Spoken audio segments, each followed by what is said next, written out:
यहाँ रहते थे वृंदावन में, परम पूज्य श्री कवि जी महाराज।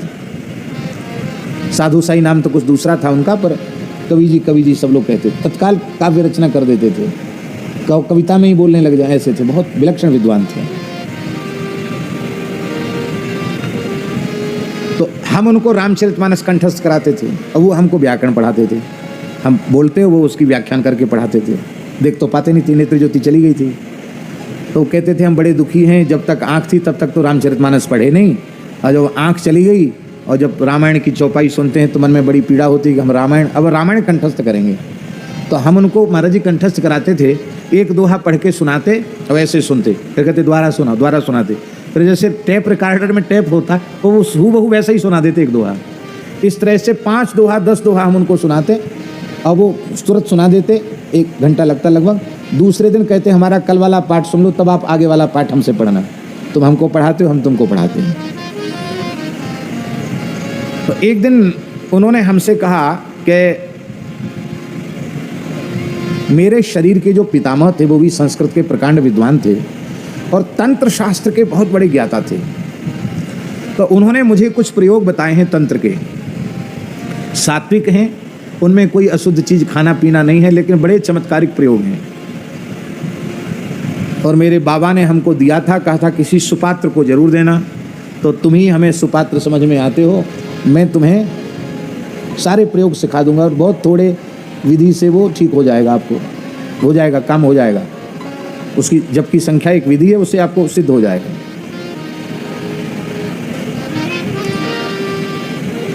आकर्षण, उच्चाटन, वशीकरण, मारण, मोहन, स्तंभन, उन्मादन, ये सब प्रयोग तंत्र के सारे प्रयोग सिद्ध हो जाएंगे और तत्काल उनका परिणाम देखने में मिलेगा। बस जल्दी प्रयोग नहीं करना, किसी विशेष परिस्थिति में प्रयोग करना।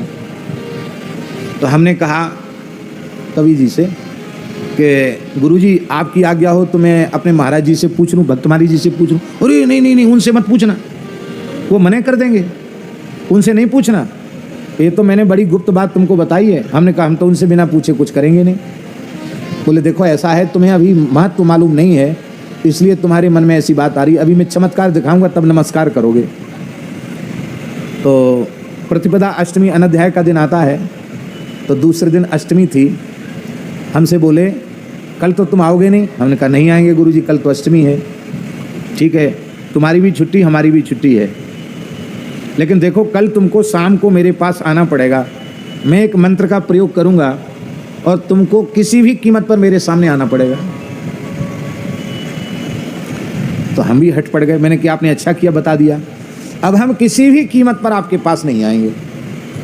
बोले देखते हैं कि तुम्हारी चलती है कि हमारी चलती है। उनके गुरुजी हम भी पक्के हैं बात कि हम नहीं आएंगे। सो शाम के समय ही जब उन्होंने समय बताया था, उसी समय हम संध्या करके जप करने बैठ गए गायत्री का। हमने कहा हम जप करेंगे तो शायद कोई मंत्र तंत्र हमारे ऊपर नहीं चलेगा, मन में ऐसा हम सोच रहे थे। आपको आश्चर्य की बात बतावें कि गायत्री मंत्र हम भूल गए जब कर। उन्होंने वहाँ जप शुरू किया स्फटिक की माला पर और यहाँ हम सब भूल गए। गायत्री जप कर रहे थे, भूल गए। गायत्री मंत्र याद करने पर भी याद नहीं आ गया। आश्चर्य की बात है। और मेरे इस हाथ में इतना जोर का दर्द, माला न पकड़ी जाए। और मुझे बहुत तेज इच्छा हुई कि मैं कवि जी के पास जाऊं। ये भूल गया कि हमने उनसे प्रतिज्ञाबद्ध हैं कि हम नहीं जाएंगे। तो वहाँ महाराज जी के पास सुदामा कुटी में रहते थे, तो बाहर छत पर बैठकर संध्या करते थे। तो छत पर ही आसन लगा रखा था। पता नहीं क्या हुआ, बीच में ही माला छोड़कर, संध्या के पात्र, माला, झोली सब छोड़ के हम दौड़े, भाग के सीधे पुरोहित ब्रह्मचारी जी के यहाँ, कवि जी के यहाँ गए। वो जप कर रहे थे। हमने कहा श्री सीताराम। तो उन्होंने माला रख के इशारा किया आ जाओ भीतर आए। जैसे आए तो ही हमें होश आया, अरे हम कैसे आ गए यहाँ। हमसे बोले देखो वो बंदर तुम्हारी माला झोली उठा ले जाएंगे, पंचपात उठा ले जाएंगे, बंदरों का उपद्रव बहुत है। पहले जो छोड़ के आए हो उसको ठीक करके तब मेरे पास आना। मुझे और भारी आश्चर्य हुआ कि मैं संध्या कर रहा था और मेरे पात्र वहाँ खुले पड़े हैं, माला झोली ऐसी ही पड़ी है। बोले माला तो पूरी कर लेते, माला भी नहीं। मैंने कहा गुरुजी हम तो मंत्र ही भूल गए। बोले पहले सामान रख के आओ तब बताएंगे। तो हम सब रख के आए। हमको बड़ा चित्त पर प्रभाव हुआ कि है तो विलक्षण चमत्कार। बोले ये आकर्षण मंत्र था, इसका प्रयोग आप करोगे, दुनिया के बड़े से बड़े व्यक्ति को आपके चरणों में नतमस्तक होना पड़ेगा। केवल कुछ उस मंत्र का जप कर देना, आप देवताओं को भी आकर्षित कर सकते हो। मेरे मन में इच्छा उत्पन्न हुई कि मैं जरूर उनसे सीखूं कुछ अब। लेकिन हमने पूज्य गुरुदेव भक्तमाली जी से कहा कि महाराज जी ऐसी ऐसी घटना घटी और वो हमको सिखाने के लिए तैयार हैं। कहते हैं देखो पुराने संतों के पास, ब्राह्मणों के पास यही सब अस्त्र रहते थे, इससे दुनिया उनके चरणों में नतमस्तक होती थी। महाराज जी बोले पंडित जी निग्रह और अनुग्रह इन दोनों का अधिकार रघुनाथ जी के हाथ में रहने दो।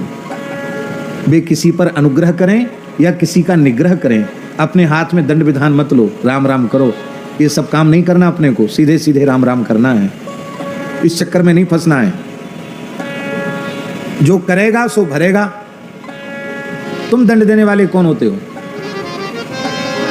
कल से पढ़ने नहीं जाओगे वहां,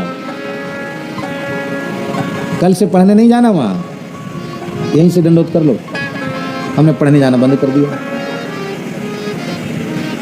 3-4 दिन बाद एक विद्यार्थी को लेके वे आए, उन्होंने कहा क्या नाराज हो गए पढ़ने? महाराज जी ने कहा आप बुरा न माने, आप पढ़ाई लिखाई की बात छोड़कर इनको तंत्र मंत्र सिखाने लगे। अपने को इस सब में रुचि नहीं है, अपने तो सीधे साधे राम राम करते हैं, भगवान के सहारे जीते हैं, वही ठीक है, इस चक्कर में अपने को नहीं पढ़ना। अच्छा महाराज जी अब ठीक है, इन्होंने आपको बता दिया, अच्छा किया, ठीक है, अब इनको हम नहीं बताएंगे, लेकिन ये हमारे पास आया करें। महाराज जी बोले विद्यार्थी हैं, इनके लिए कुछ बताओ जो इनके लायक हो। तो उन्होंने कहा ठीक है, अब की बार ग्रहण काल आ रहा है, चंद्र ग्रहण का समय, हम एक सरस्वती की साधना का एक मंत्र बताएंगे, उससे इनको बहुत लाभ होगा। तो उन्होंने हमको बताया, उसका प्रयोग हमने किया, उसका लाभ भी हमको हुआ। तो कहने का आशय यह है कि निग्रह अनुग्रह ये सब भगवान के क्षेत्र की बात है। आपने पूरे संसार का ठेका नहीं ले रखा है।